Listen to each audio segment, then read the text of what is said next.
السلام عليكم ورحمه الله وبركاته. النهارده عوض فيديو جديد، تطبيق جديد. اللي ماشي ورا التطبيقات زي اللي سايب الديليكسيون لغيره. طيب السؤال بقى هنا كذا يعني ايه السؤال؟ هل فعلا تطبيقات توصيل زي دي بتخدمك ولا بتستغلك وانت مش واخد بالك؟ استنى للاخر وهتلاقي الاجابه بنفسك.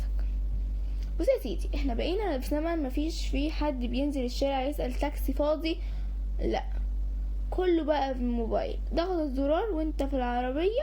وهنا تظهر تطبيق ديدي اللي بيقدم نفسه كواحدة من ارخص واسعار وسرعة تطبيقات التوصيل.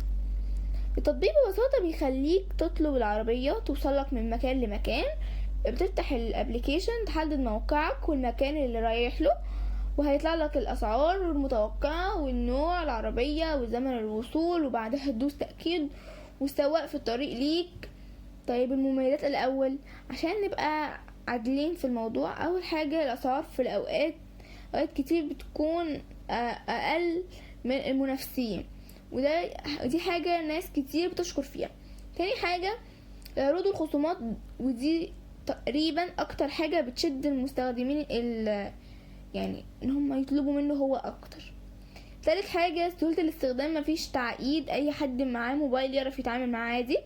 وكمان في تقييم لسواقين وده بيدي احساس بالامان شوية. بس تعالى بقى في الجزء اللي محدش بيحبه. ايه بقى هو العيوب؟ ناس كتير بتشتكي ان السعر اللي بيظهر في الاول مش دايما هو اللي بتدفعيه في الاخر، خصوصا في الاوقات الزحمة بيستعبطوا شوية. وفي شكاوي من تأخير السواقين او ازالة او الغاء الرحلات فجأة. وكمان في ناس بتقول ان خدمة العملاء مش دايما بترد بسرعة او تحل المشاكل بشكل مرضي.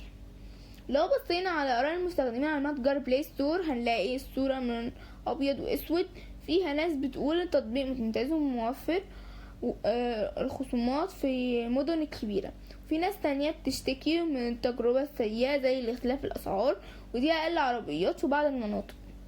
يعني باختصار التجربة بتختلف من مكان لاخر والتوقيت. طيب في يعني تطبيقات تانية في تطبيقات تانية شغالة فين اصلا؟ التطبيق ده شغال فين؟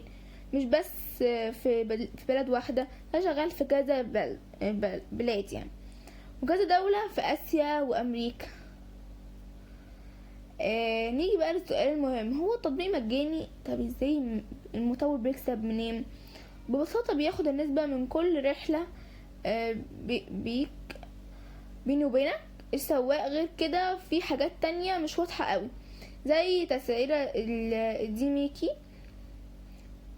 حسب الطلب، وده بيخلي السعر يعلى وانت مش واخد بالك. وكمان في بعض الحالات بيستفاد من البيانات الاستخدام لتحسين الاعلانات او الخدمات. طيب نستخدمه ازاي؟ اول حاجة دايما ارجع للسعر قبل ما اتأكد الرحلة. تاني حاجة قارن بين وبين التطبيقات التانية في نفس اللحظة. تالت حاجة تابع تقييمات السواق قبل ما تقبل الرحلة. رابع حاجة لو السعر عالي استنى شوية، اوقات بينزل لو الطلب اقل. لو مش مرتاح في بدايل تانية وكل واحد فيهم ليه ميزة وعيوب برضو. في الفكرة انك تختار حسب ظروفك. نيجي بقى لإجابة السؤال اللي سألناه في اول الفيديو، هل التطبيقات دي بتخدمك ولا بتستغلك؟ الحقيقة الاتنين. هي بتحل مشاكل كتير، بتسهل عليك حاجات كتير في حياتك، بتوفر وقتك ومجهودك، بس في نفس الوقت لو استخدمتها من غير وعي ممكن تدفع اكتر بكتير من اللي انت تفكر فيه. يعني الموضوع مش فكرة تطبيق، موضوع انت تستخدمه ازاي. في الاخر لو الفيديو عجبك وعايز المحتوى اكتر دايما زي ده ما تنساش تعمل لايك واشترك في القناة واستنى الفيديو الجاي. سلام يا صاحبي.